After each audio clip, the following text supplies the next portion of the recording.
The field of engineering is really still fairly male-dominated. Many women have to seemingly fight to actually get their voices heard in this industry. 10 years ago, however, our next guest founded a 100% black female-owned electrical engineering company called Gridbow Engineers and Technical Services. She's here in studio with us, Leboneng Mathebula, and she joins us to tell us how she managed to actually make her mark. She's also a finalist in the 2018 Entrepreneur of the Year Award. Good to see you. Thank you so much. Welcome to Morning Live. Thank you for having me. Okay, so let's talk about this energy space and finding yourself in, as we mentioned in the introduction, still a very male-dominated sector. That's very true. I think it's very difficult. Anyone who runs a business would tell you it's very difficult running a business, any type of business. It's even harder when you are female, and it's even harder when you are young. So, you know, it's just one of those things that I have to deal with every day. Yeah, I would imagine, and being taken seriously and getting your way through the doors of clients. And I mean, talk to us about that, and particularly that issue of being taken seriously and looking like someone who can actually do the job, competing against, you know, guys that may have been there forever, and the operative word, guys. That's very true. Luckily for me, I think I grew up with a lot of boys around me. So I always did not want to fit in this box that was set up for me. So I'd always just try and move away from that. But, you know, I constantly have to now, constantly have to prove myself to my clients every time that, you know what, I'm the right person for this job. I can actually do this. And every time, it doesn't matter how many projects you do, it doesn't matter how many projects you actually successfully do, you still have to always you know, always prove yourself to the world, prove yourself to the clients. Yeah, it is. It's an age-old tale of you have to work 10 times harder than anybody else around a boardroom table or at a tender or whatever it may be, just to prove yourself, never mind anything else. I want to find out, firstly, what does Gridbow do? What is it that your company actually does? Gridbow Engineers, we do electrical infrastructure projects from your meter reading to your substations to your overhead lines. We do rural electrification as well, and air conditioning. Okay. Yeah. So it's quite a broad field that you're yes. a participant in. And I mean, you've got a footprint in Zambia, Zimbabwe, Rwanda, Swaziland, even Australia. Yes. How is this going? I mean, how are you operating in those countries, and what's that like for you? It's very, very difficult because I'm here and I can't oversee everything on the other side. But I try and go every now and then. But we have someone that is based in Zambia, that is based in Swaziland, that is based in Zimbabwe, who actually do the projects, and I usually just go there just to oversee the project and meet with the clients just to make sure everything is flowing smoothly. Big question, those individuals overseeing those clients. Yes. Females, males? Most of them are males. Okay. You know, in some countries it's very difficult for women to actually run the show. Yeah. So, you know, you just have to do with what we have. So usually you would go with the males. Yeah, I can imagine. I mean, some of those countries that I mentioned are very patriarchal still, and particularly doing business in Africa. Coming in as the CEO of an engineering company and of a company that is in this industry, it must be quite difficult when you sort of walk into the meeting and there's this table full of men looking at you and like saying, no, what is this woman going to give us? That's very true. Actually, every time I walk in a meeting, I think the first thing I do is I just make eye contact just to make sure that you're actually looking at me and you know that there's no one else behind me.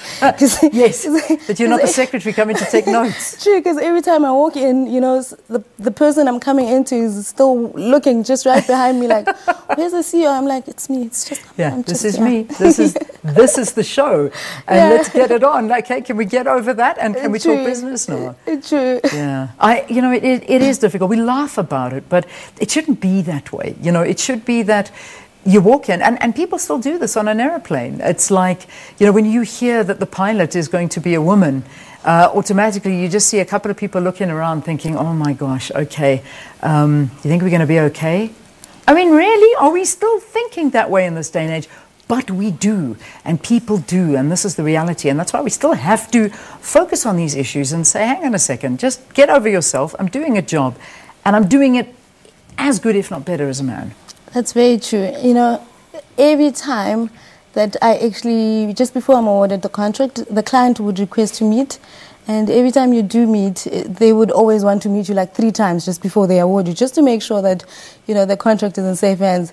And you can tell that they are just a bit skeptical of giving it to you.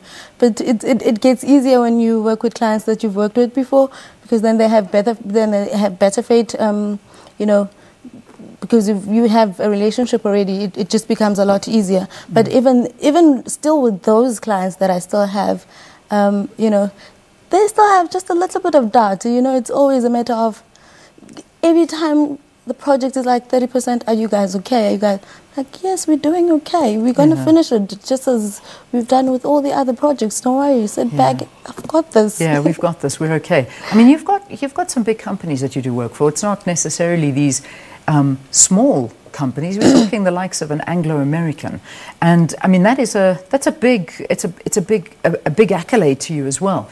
But there's also the skepticism around BEE and, you know, just hiring for the sake of hiring, and we need to meet the criteria.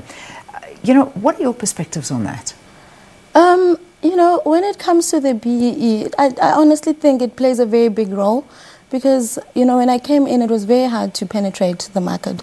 Because obviously I'm new, never done this before. And the whole BEE was a platform where we can actually penetrate and have people give us a chance. Because now people were forced to actually, you know, take a look at me. And take you seriously. Take me seriously. And when that did happen, you know, people could see the potential. But it was a very good initiative for, you know, other young black female business owners to actually penetrate in the market.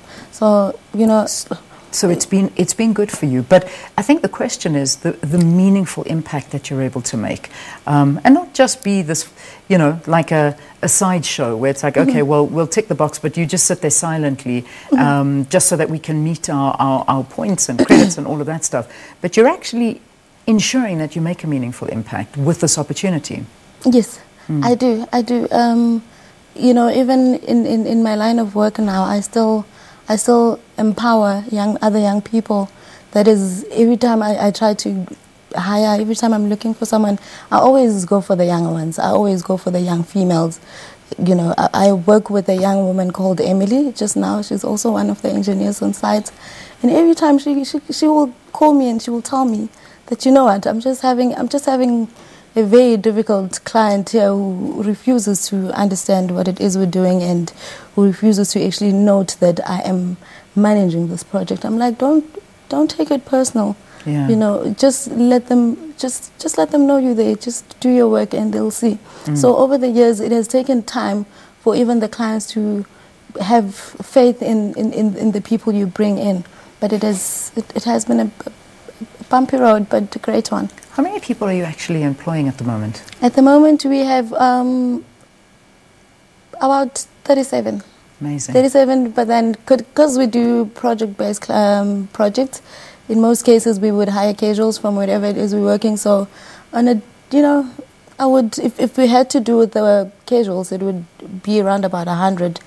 But I have around about 37 permanent. That's fantastic. And how long has the company been around for? It has been around for 10 years. 10 years? Yes. Wonderful. I mean, you know, we look at, and I imagine that a lot of your employees are young graduate. I mean, look at you. You're young. I'm not going to ask you your age because that's not what women do. But the reality is that there is this shift towards the love of maths, the love of science in our schools, in our universities, and trying to instill that into the youth.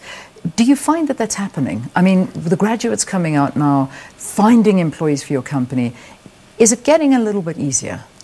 I am not sure what the correct answer would be when it comes to that, which I doubted it's getting a lot easier. But I think, you know, when it comes to the government as well, I think they're playing quite a big role in ensuring that these young people, I get it, I'm making their mark in the industry.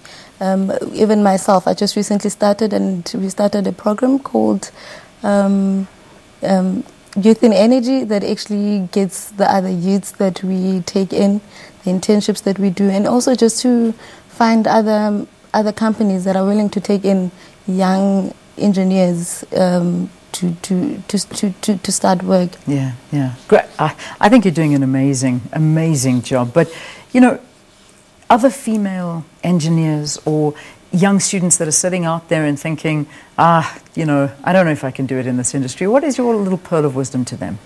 You know, firstly, I would say you have to be fearless. That's the one thing you have to take with you. You have to be courageous, you know, and you have to be unapologetic, because this, you know, if there's anything you want as bad, just go for it. You know, most of all, educate yourself. I think when it comes to the engineering sector, there's things changing all the time. So you have to keep yourself updated. You have to educate yourself. You have to learn as much as you can. Make the most of it. Yeah. Good luck.